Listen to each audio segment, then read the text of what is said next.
Hello students, welcome to the third lecture of the topic corrosion. In the previous two lectures, we have already studied about the different types of corrosion. There are many ways in which corrosion may occur. We have seen dry corrosion and wet, that is electrochemical corrosion, in detail. Now, we will look into the ways to control or minimize corrosion. So there are different ways to control corrosion. And we'll be seeing the three important methods to control corrosion. In this lecture, we'll be covering the first method, that is cathodic protection. We have the method named as cathodic protection. We can make surface coatings in order to prevent corrosion, and we can control the corrosion by making some modifications in the metal as well. So in this lecture, we'll be covering the cathodic protection method. So let's see how the cathodic protection metal takes place. For this method, we need to recap a little bit of galvanic corrosion, which we have covered in the last lecture. So what was the galvanic corrosion? When the two dissimilar metals were in contact with each other in the presence of a corrosive medium, the more active metal was acting as anode and was undergoing corrosion. And it was seen through electrochemical series or galvanic series. The metal with low standard reduction potential or high oxidation potential was acting as anode and was undergoing corrosion, whereas the metal with high standard reduction potential was behaving as cathode and was thus protected. So the thumb rule for corrosion is that the anode will undergo corrosion and the cathode will remain protected. Let us consider this example within an acidic environment. So as we know, what happens in the acidic environment, or if the conducting medium is acidic in nature, the mechanism happening at cathode follows by the evolution of hydrogen. So oxidation will take place at anode, and the release of electrons will take place at anode, and metal will get oxidized. These electrons, which will be released by the anode, will be consumed by the cathode, that is the metal at cathode will get reduced if the environment is acidic in nature. So evolution of hydrogen or formation of hydrogen will take place in this manner. So this is clear from this above reaction that if we want to prevent the dissolution of metal by forcing the metal to behave like a cathode, we can do it. So this is the basic principle which is being opted for the cathodic protection. The word cathodic protection is named because whenever the metal will behave as cathode, it is getting protected. So if we want to protect the metal from getting corroded, we want to behave it as cathode because corrosion occurs at anode. So now we'll see that there are two different types of cathodic protection. First, sacrificial anodic protection, and the second, impressed current cathodic protection. Once again, I'll repeat the names. The types are cathodic protection are of two types. First is sacrificial anodic protection method, and the second is impressed current cathodic protection, ICCP. Let us try to understand one by one.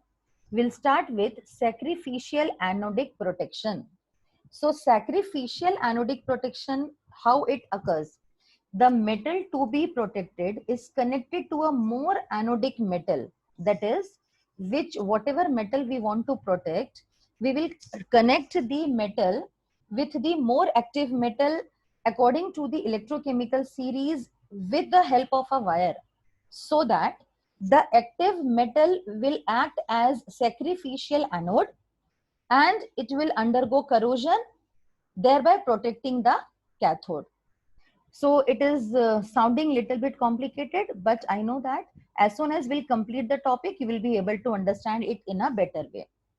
So the sacrificial anode, the metal which behaves as sacrificial anodes are zinc, aluminium, magnesium, and their alloys. Let us take some example. Like suppose we want to protect steel pipeline. So this is the ground level. We have got this steel pipeline which we need to protect. And for protecting this, this needs to act as cathode. What we'll do is we will attach or connect it with the help of a wire to the another metal which will act as anode now, because we'll take it as we'll take the metal as more active metal in the electrochemical series. For example, we can take zinc, we can take aluminum, we can take magnesium as well. So when this connection is being created, what will happen? Now the metal to be protected is behaving as cathode, and we know that corrosion will never take place at cathode. So what will happen now is the galvanic anode will start getting corroded. So electrons will be flowing from anode to cathode. So in this way, we are protecting the metal which we want to protect by behaving it act as cathode. So therefore it is named as cathodic protection. See, again, there are few requirements or few required conditions for this sacrificial anode to occur. The conditions are: the metal to be protected, we need something which will act as cathode. It might be the metal made of iron which we need to protect, or it may be something like steel pipe or storage tanks.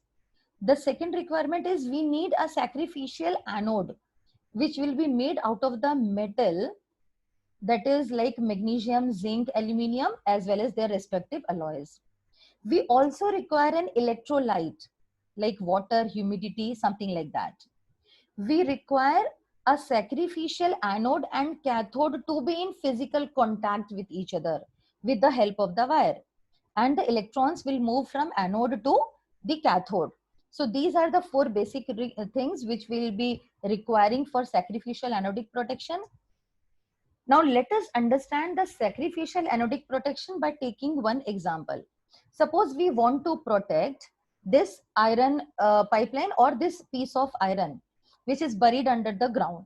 So we need to choose a metal from electrochemical series or galvanic series which is more anodic,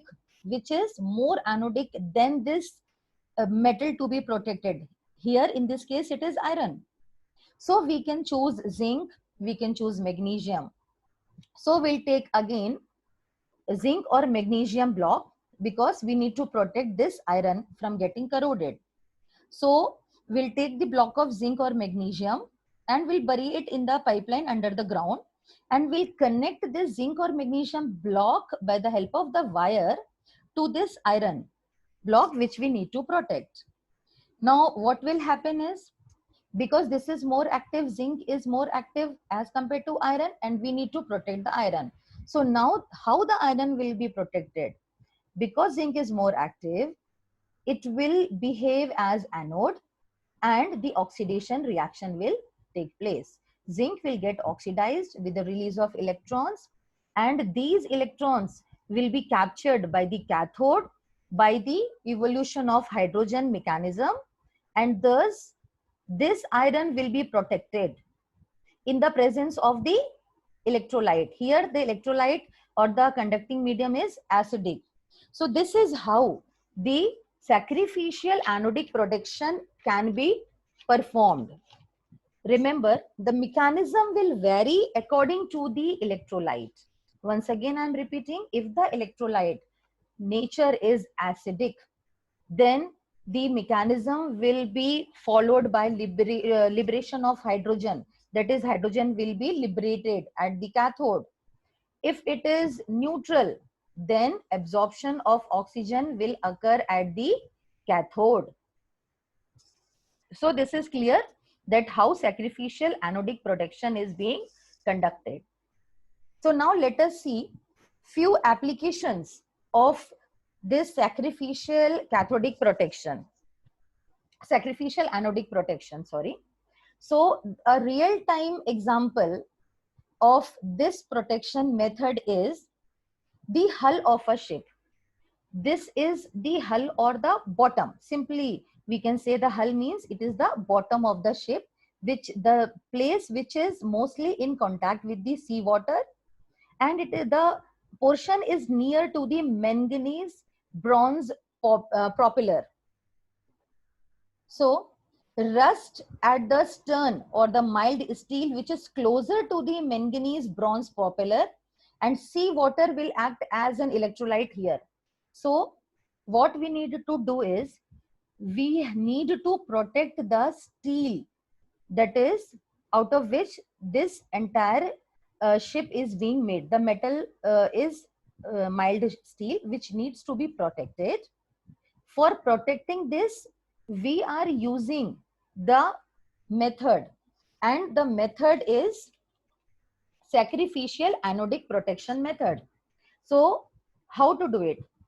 So what we need to do is we will fix the sheet of zinc, because we know that zinc is more active as compared to the steel or the iron. So what we'll do is we'll fix the sheet closer to the propeller. We can see here. We will fix the sheet closer. Actually, we will be covering the entire portion, but here in order to explain, half of the portion is being shown as the zinc sheet. So now when manganese bronze propeller, propeller is in contact with the zinc, that is zinc and this mild steel, so connection is being established between zinc and mild steel.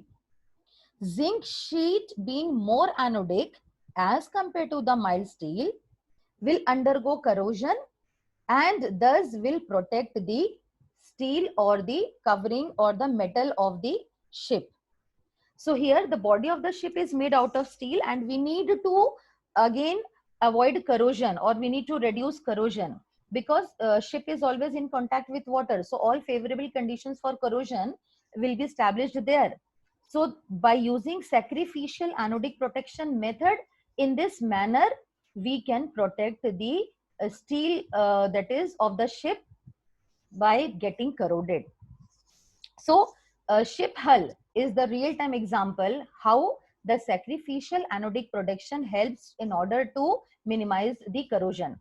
Until and unless the entire sheet of zinc is getting corroded, the actual metal of the ship made of mild steel will remain unaffected, because corrosion will never take place at cathode. And here, because of this zinc metal sheet, this mild steel is behaving as cathode, and thus it remains protected. There are few other applications also for this method. The other applications are, we need to take examples, like for example, if we are using magnesium metal for anodic protection, so it is having the lowest electrode reduction potential. So we have this onshore pipeline protection can be done.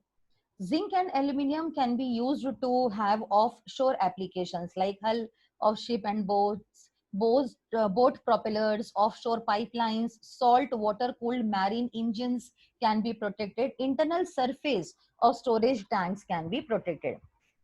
So these are the few applications of this method, that is sacrificial anodic protection. Why this sacrificial anodic protection is named as sacrificial anodic protection? Can anybody guess? Sacrifice is being done by the anode.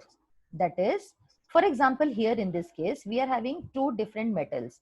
Zinc is sacrificing itself for the sake of protecting the metal made out of steel. Therefore, and it is sacrificing itself by behaving as anode, because corrosion takes place at anode. So this anode is named as sacrificial anode, and the method is called as sacrificial anodic protection method. Now let us see few advantages and limitations of this method. So the advantages of sacrificial anodic protection method are, it is cheap, it provides protection without any extra power requirement, it does not require very high maintenance, so installation is simple and operation is also simple. So monitoring can be easily done for this method. It also suffers from few limitations, that is anode will get corroded. So because anode is getting corroded, we need to periodically replace it.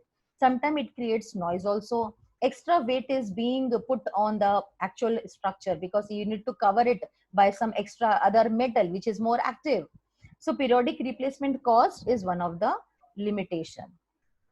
Now let us see the second method, that is impressed current cathodic protection, which is also abbreviated as the ICCP method.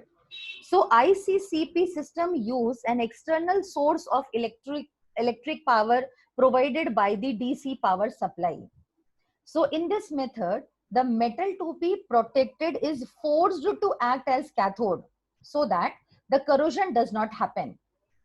We'll be able to understand more effectively by seeing the diagram.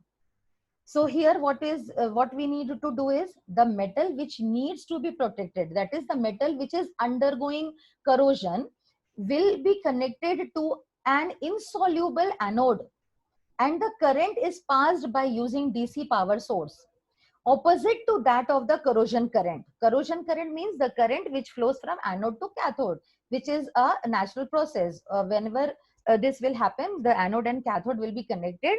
Because oxidation happens at anode, the electrons will be released from anode, so they will travel to cathode. And the travel of electrons or the movement of electrons is nothing but the current. So that is the corrosion current. We call it as corrosion current. So again, I'll be repeating.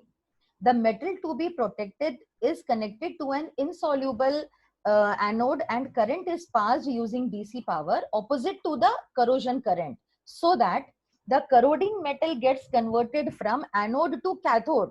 This is the main point here.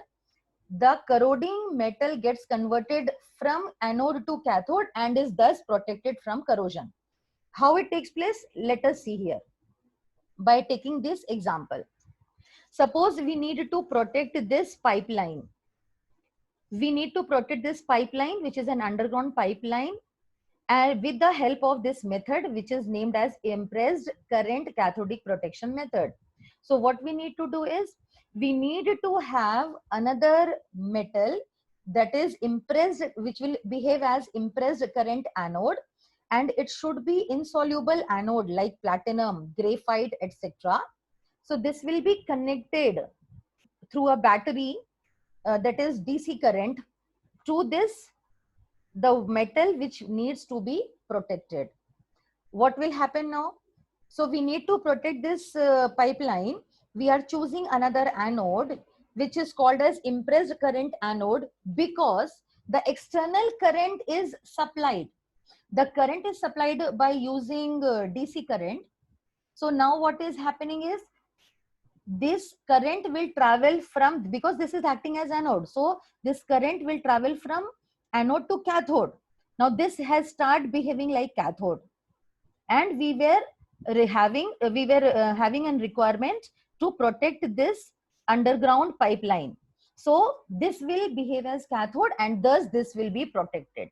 Now let us try to understand more effectively by studying this another example, that is how the mechanism is taking place. Let us suppose we have two dissimilar metals in contact with each other initially. Forget about this portion, left portion now. Initially we had this two metal pieces, that is one metal was behaving as anode and the other was behaving as cathode, and the one which was behaving as anode was getting corroded, whereas the one which was behaving as cathode was getting protected.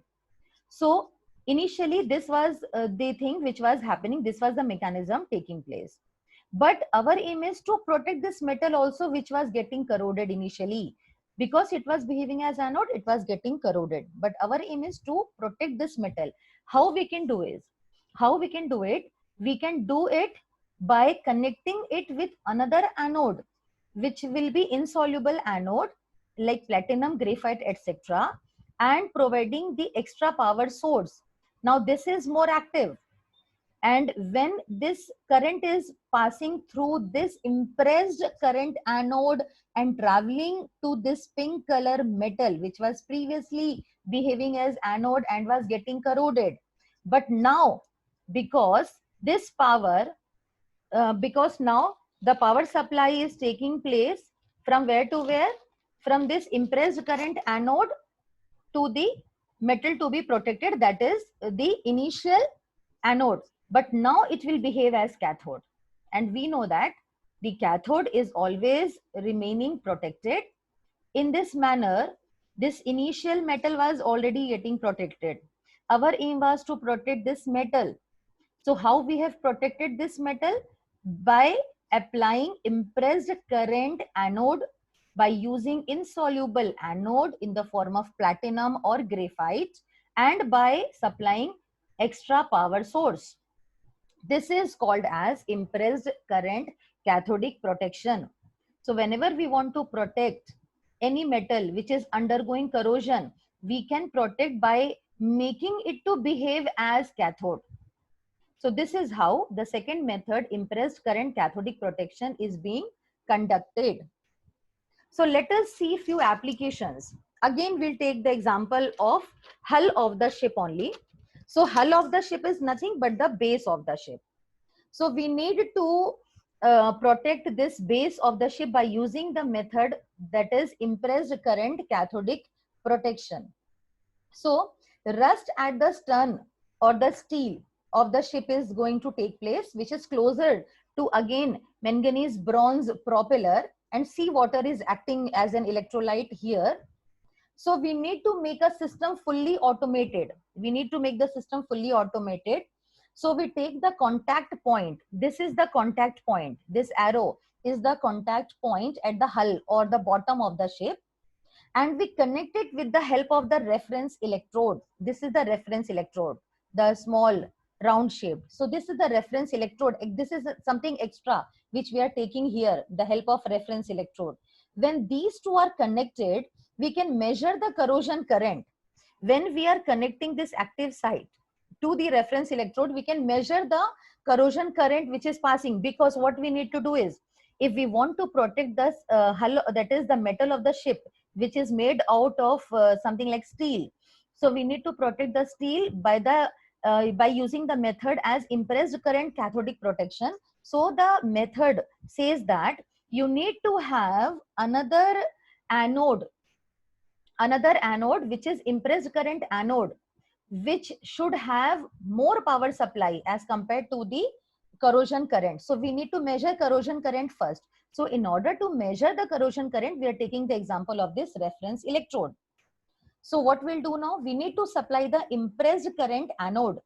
When this impressed current, this is impressed current anode here, this impressed, when impressed current anode is supplied with the current, this in turn supplies a protective current. This in turn, these are the protective current.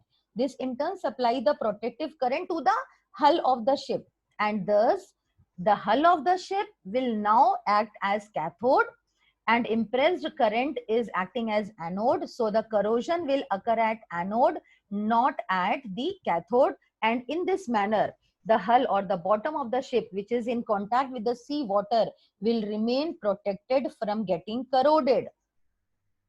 This is the important application of impressed current cathodic protection. There are other applications also, like onshore pipelines, ship and boats, boat propellers and rudders, mobile or fixed offshore pipelines, water heaters, oil casting, concrete bridges in seawater, storage tanks under the soil or seawater can also be protected by this method. Now let us see few advantages and limitations of this method.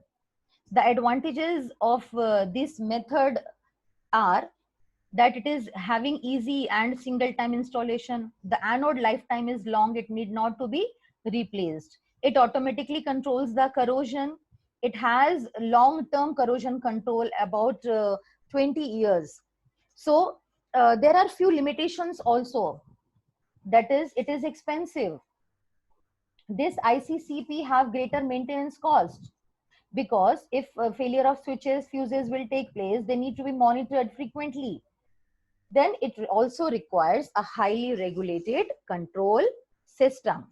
So these were the few advantages and limitations. So dear students, in today's lecture, we have seen how to control corrosion by taking the example of cathode protection method. And in this cathode protection method, we have seen two different type of methods. The first method was anodic protection and the second method was impressed current cathodic protection. In the next lecture, we will see the other two protection methods. Thank you.